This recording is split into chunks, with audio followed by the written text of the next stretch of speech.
O que acontece quando um educador super rigoroso resolve investigar de perto alguns fenômenos, digamos, inexplicáveis? Pois é, hoje a gente vai mergulhar em O Livro dos Espíritos, que é justamente o texto que nasceu dessa investigação e acabou fundando uma filosofia inteira. Vamos dar uma olhada, de forma bem objetiva, na lógica por trás das suas ideias centrais.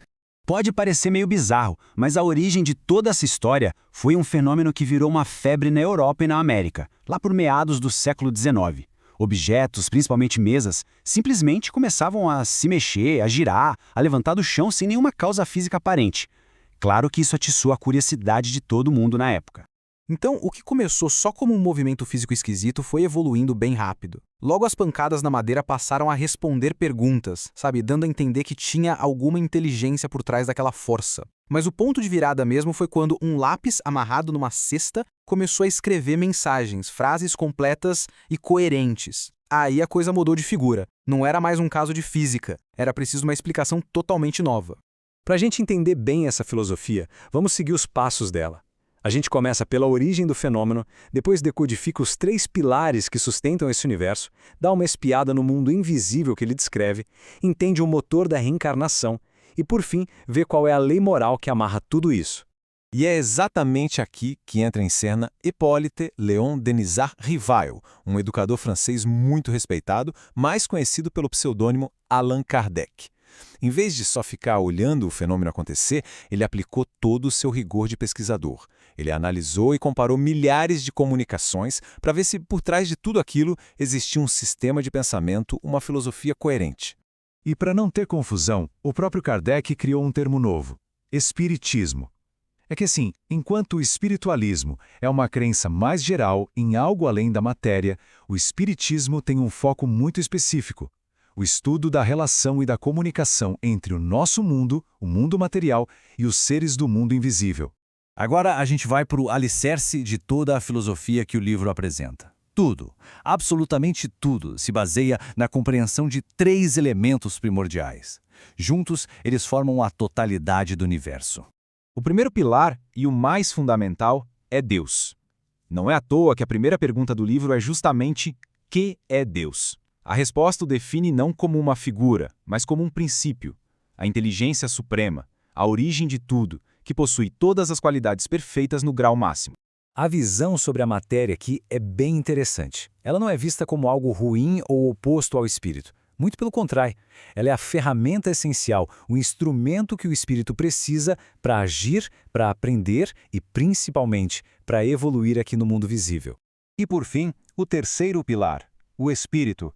Ele é definido como o princípio inteligente do universo. E cada espírito é um ser único, individual, uma consciência que usa um corpo material, mas que não depende dele para existir.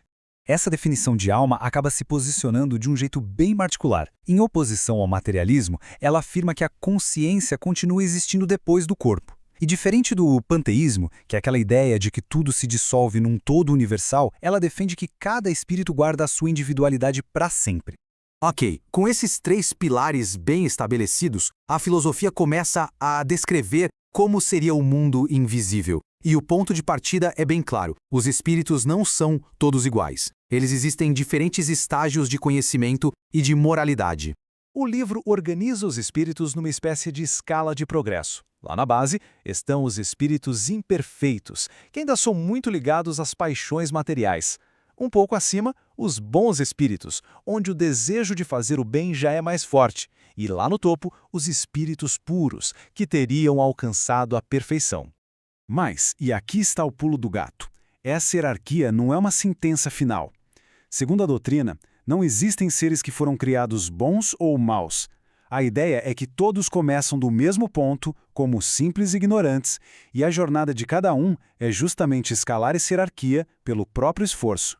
Bom, isso nos leva a uma pergunta essencial. Como é que um espírito progride nessa escala? E a resposta é o que move toda essa filosofia: a reencarnação, ou seja, o ciclo de várias existências. A doutrina da reencarnação surge para responder a essa questão que é central.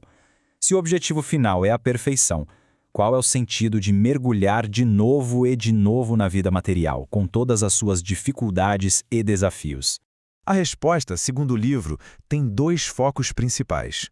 Uma vida pode ser de expiação, que serviria para a gente reparar erros do passado, ou pode ser uma missão, quando um espírito já mais evoluído encarna para ajudar no progresso dos outros.